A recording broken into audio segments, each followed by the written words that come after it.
हरि ओम तत्पुरुषाय विद्महे महादेवाय धीमहि तन्नो रुद्रः प्रचोदयात्। हरिं कर्पूरगौरं कुलावतारं संसारसारं भुजगेन्द्रहारं सदा वसन्तं हृदयारविन्दे भूमानि शैत्यं नमामि। ओम हरि ओम पंचवक्त्राय विद्महे महादेवाय धीमहि तन्नो रुद्रः प्रचोदयात्। 3 बार बोलिए। ओम नमः शिवाय, ओम नमः शिवाय, ओम नमः शिवाय। ओम श्री गणेशाय नमः।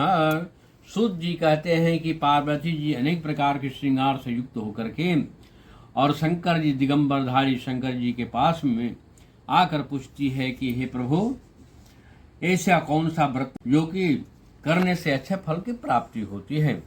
कैलाश पर्वत के सुंदर विशाल चोटी पर बैठी हुई श्री पार्वती जी ने भगवान शंकर से कहा, हे महेश्वर, हमें कोई गुप्त व्रत या पूजन बताइए जो सभी धर्मों में सरल हो, जिसमें अधिक परिश्रम भी करना नहीं पड़े और फल अधिक मिले। हे परमेश्वर, यदि आप मुझ पर प्रसन्न हो तो इसका विधान बताइए। ये भी बताने की कृपा कीजिए कि किस तप से, व्रत से, दान से मध्य और अंत रहित आप जैसे महापुरुष हमको प्राप्त हुए। शंकर जी बोले कि हे देवी, सुनो, मैं तुमको एक उत्तम व्रत जो मेरा सर्वस्व छिपाने योग्य है तुम्हें बतलाता हूँ। जैसे चंद्रमा में, नक्षत्रों में चंद्रमा, ग्रहों में श्री ग्रहों में सूर्य, वरुणों में ब्राह्मण, देवताओं में विष्णु, नदियों में गंगा, पुराणों में महाभारत, वेदों में साम वेद और इंद्रियों में मन श्रेष्ठ है। सब पुराणों और स्मृतियों में जिस तरह कहा गया है, मैं तुम्हें एक व्रत बतलाता हूँ, तुम उसे एकाग्र मन से श्रवण करो। जिस व्रत के प्रभाव से तुमने मेरा आधा आसन प्राप्त किया, वह मैं तुमको बतलाऊंगा, क्योंकि तुम मेरी प्रेयसी हो, भादों का महीना हो, शुक्ल पक्ष की तृतीया तिथि हो, हस्त नक्षत्र हो। उसी दिन इस व्रत के अनुष्ठान से मनुष्यों के सभी पाप भस्मीभूत हो जाते हैं। हे देवी सुनो, जिस महान व्रत को तुमने हिमालय पर्वत पर किया था वह सब पूरा वृतांत मैं तुमसे कहूंगा। श्री पार्वती जी बोली कि हे नाथ, मैंने क्यों यह सर्वोत्तम व्रत किया था वह सब आपसे सुनना चाहती हूँ। शिव जी बोले कि हिमालय नामक एक उत्तम महापर्वत है और उसके आसपास तरह तरह की भूमियां हैं, तरह तरह के वृक्ष लगे हुए हैं, अनेकों प्रकार के सब पक्षी वहां पर निवास करते हैं। वहां गंधर्व के साथ बहुत से देवता, सिद्ध, चारण और पक्षी गण सर्वदा प्रसन्न होकर के विचरते रहते हैं। गंधर्व गान करती है, अप्सराएं नाचती है। उस पर्वतराज की कितने ही शिखर स्फटिक, रत्न, बेजोड़ आदि मणियों खानों से भरे हुए हैं। उस पर्वत की चोटियां इतनी ऊंची हैं मानो कि मित्र की घर की तरह समझ करके आकाश को छू रही है। उसकी सभी चोटियां सर्वदा बर्फ से ढकी रहती है। गंगा की जल ध्वनि भी सदा सुनाई देती है। हे पार्वती, तुमने वहीं बाल्यावस्था में 12 वर्ष पर्यंत कठोर तप किया और उल्टी टंग करके केवल धुआं पी करके रही। 64 वर्ष तक केवल सूखे पत्ते खाकर रही।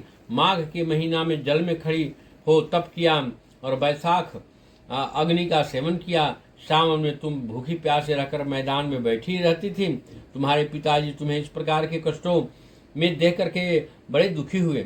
वे चिंता में पड़ गए कि मैं अपनी कन्या किसको दूं। उसी समय श्रेष्ठ मुनि नारद जी वहां आ पहुंचे। मुनि श्रेष्ठ श्री नारद जी उस समय तुम्हें देखने को गए थे। नारद को अर्घ्यपाद आसन देकर के गिरिराज ने उनका स्वागत किया। हे स्वामी, आप किस लिए आए हैं? मेरा अहोभाग्य है आपका आगमन शुभ हो। श्री नारद जी बोले कि हे पर्वतराज, मुझे स्वयं विष्णु भगवान ने आपके पास भेजा है। आपकी यह कन्या रत्न है कि इस योग्य वर को समर्पण करना ही उत्तम है। संसार में ब्रह्मा, इंद्र, शिव इत्यादि देवताओं विष्णु श्रेष्ठ माने जाते हैं। इन्हें ही अपनी कन्या देना उत्तम ही है। मेरी तो यही सम्मति है। हिमालय बोले कि हे देवाधिदेव, भगवान विष्णु स्वयं मेरी कन्या के लिए प्रार्थना कर रहे हैं और आप यह संदेशा लेकर के आए हैं तो मैं उन्हें अपनी कन्या दूंगा। यह सुनकर के मुनिराज वहां से अंतर ध्यान होकर के पीताम्बर, शंख, चक्र, गदाधारी भगवान विष्णु के पास पहुंचे। वहां हाथ से जोड़कर नारद जी ने भगवान विष्णु से कहा, हे देव, मैंने आपका विवाह पक्का कर दिया है। उधर हिमालय राज ने पार्वती के पास जाकर कहा कि हे पुत्री, मैंने तुम्हें भगवान विष्णु के प्रति देने का विचार कर लिया था। तब पिता की बात सुनकर के तुम बिना उत्तर दिए ही अपनी सखी के घर चली गई और अत्यंत दुखित होकर पृथ्वी पर गिर पड़ी, विलाप करने लगी। तुमको इस प्रकार विलाप करते हुए तुम्हारी सखी ने पास आकर पूछा, हे देवी, तुम्हें क्या दुख हुआ है? मुझे कहो, तुम्हारी जो कुछ भी इच्छा हो मैं यथाशक्ति आपको पूरी करने की चेष्टा करूंगी। पार्वती बोली, सखी, मुझे प्रसन्न करना चाहती हो तो मेरी जो कुछ अभिलाषा है उसे प्रेम पूर्वक सुनो। मैं एकमात्र शिव जी को अपना पति मानता हूँ, इसमें कुछ भी संशय नहीं है, लेकिन मेरे पिताजी इसके विपरीत करना चाहते हैं, इससे मैं शरीर को त्याग दूंगी। पार्वती की इस बात को सुनकर के सखी ने कहा, पार्वती तुम घबराओ नहीं, हम दोनों यहाँ से निकल कर ऐसे वन में पहुंच जाएंगे जिसे तुम्हारे पिता जान ही नहीं सकेंगे। ऐसे सलाह करके तुम वैसे वन में जा पहुंची। उधर तुम्हारे पिता तुम्हें घर में न पा करके घर घर खोजने लगे, दूतों द्वारा भी खबर लेने लगे कि कौन देवता दानव किन्नर मेरी पुत्री को हर ले गया है। मैंने नारद के आगे विष्णु जी के प्रति कन्या देने की प्रतिज्ञा की थी, अब मैं क्या करूंगा, ऐसा सोचते सोचते मूर्छित हो गए। गिरिराज को मूर्छित देख करके सब लोग हाहाकार करते हुए दौड़ पड़े। जब होश हुआ तो सब पूछने लगे कि पर्वतराज आप अपनी मूर्छा का कारण बताइए। गिरिराज ने कहा कि आप सब लोग मेरे दुख का कारण सुनो। न मालूम कौन मेरी पुत्री को हर ले गया, अथवा किसी काल सर्प ने उसे काट लिया, सिंह बाघ आदि ने खा लिया, पता नहीं मेरी कन्या कहाँ चली गई, किस दुष्ट ने उसे हर लिया। ऐसा कहकर वायु के झोंके के समान कांपते हुए वृक्ष के समान कांपने लगे। इसके बाद गिरिराज तुम्हें वन वन खोजने लगे। वह वन भी सिंह भालू आदि हिंसक जंतुओं से भरा हुआ था। इधर अपनी सखी के साथ तुम भी उस भयानक वन में चलती चलती एक ऐसी जगह जा पहुंची जहाँ एक सुंदर नदी बह रही थी और उसके तट पर बड़ी गुफा थी, जिसे तुमने देखा। तुमने उसी गुफे में आश्रय लिया और मेरी एक बालुकामयी प्रतिमा बना करके अपनी सखी के साथ निराहार रह करके मेरी आराधना करने लगी। उस दिन भाद्र शुक्ल पक्ष की तृतीया तिथि थी, हंसयुक्त था। तब तुमने मेरे बुद्धिपूर्वक पूजन किया और रात भर जागरण किया, बाजो तह गीतों के साथ मुझे प्रसन्न किया। उस व्रत के प्रभाव से निरासन डगमगा उठा। तब तत्काल मैं उस स्थान पर जा पहुंचा जहाँ कि तुम अपनी सखी के साथ रहती थी। वहां पहुंचकर मैंने तुमसे कहा कि मैं तुम्हें पर प्रसन्न हूँ, वर मांगो। तब तुमने कहा यदि आप मुझ पर प्रसन्न हैं तो मेरे पति बनिए। मेरे तलाश कह करके कैलाश पर्वत पर वापस आने पर तुमने मेरी मूर्ति का नदी में विसर्जन किया और सखी के साथ उस महान व्रत का पालन किया। तुमने पिता भी तब तक तुम्हें खोजते खोजते उस वन में आ पहुंचे। चारों दिशाओं में तुम्हें खोजते खोजते हुए व्याकुल हो चुके थे, इसलिए तुम्हारे आश्रम के समीप पहुंचते ही गिर पड़े। थोड़ी देर के बाद जब उन्हें होश आया तो उन्होंने नदी के तट पर दो कन्याओं को देखा। देखते ही उन्होंने तुम्हें छाती से लगा लिया। विलाप कर रोते हुए तुमसे पूछने लगे, पुत्री तुम सिंह व्याघ्र आदि जंतुओं से भरे वन में क्यों आई?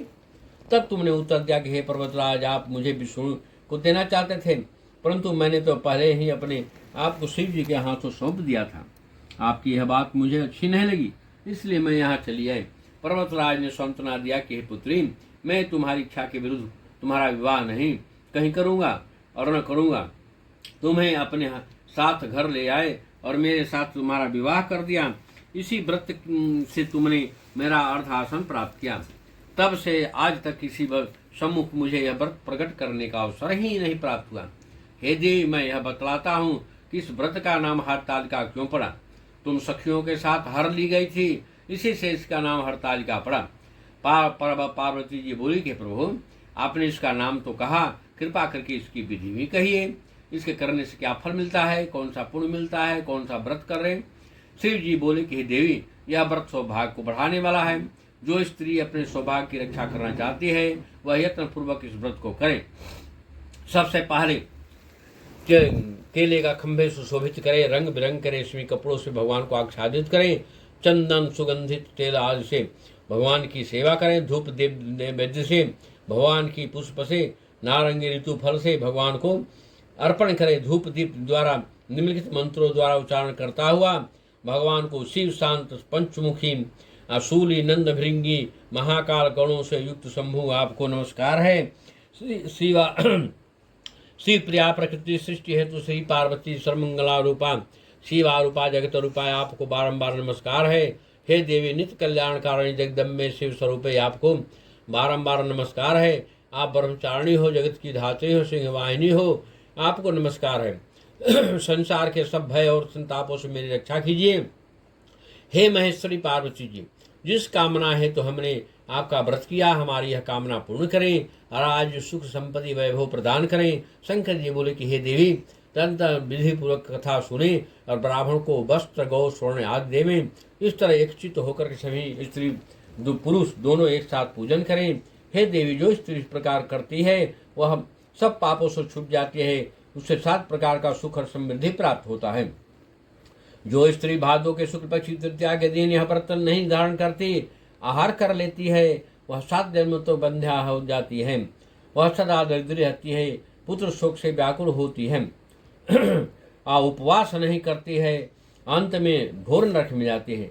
तीज को अन्न खाने से सुकरी बन जाती है, फल खाने से बंदरी बन जाती है, पानी पीने से जोक बनती है, दूध पीने से सांपनी, मांसाहार करने से बाघनी, दही खाने से बिल्ली, मिठाई खाने से चींटी और सभी चीज़ों को खाने से मक्खी बन जाती है। उस रोज सोने से अजगरी का जन्म होता है। शिव जी बोले, किसी कारण से ही स्त्रियों को प्रयत्न पूर्वक सदा ही व्रत करते रहना चाहिए और दूसरे दिन स्वर्ण, चांदी, तांबा तथा बांस के पात्र में अन्न भर करके ब्राह्मण को दान दें और पारण अर्थात पारण करें, भोजन करें। हे देवी, जो स्त्री इस प्रकार व्रत करती है वह मेरे समान पति पाती है और मृत्यु के सामान्य सानिध्य प्राप्त करती है। उसे सब प्रकार के सांसारिक भोग और सामिध्य प्राप्त होता है। इस हरतालिका की व्रत कथा मात्र सुन लेने से प्राणी को 1000 सुमेघ और सैकड़ों वाजपेयी यज्ञ करने का फल मिलता है। हे देवी, मैंने यह आपको सर्वश्रेष्ठ व्रत का महात्म्य सुनाया है, जिसके करने से प्राणी सब पापों से छूट जाता है, इसमें कुछ भी संशय नहीं है। इति श्री भविष्योत्तर पुराणे हर गौरी संवादे हरितालिका व्रत कथायां समाप्त्यहम्। बोले शंकर भगवान की जय। नमः पार्वती पते की जय। भगवान की आरती।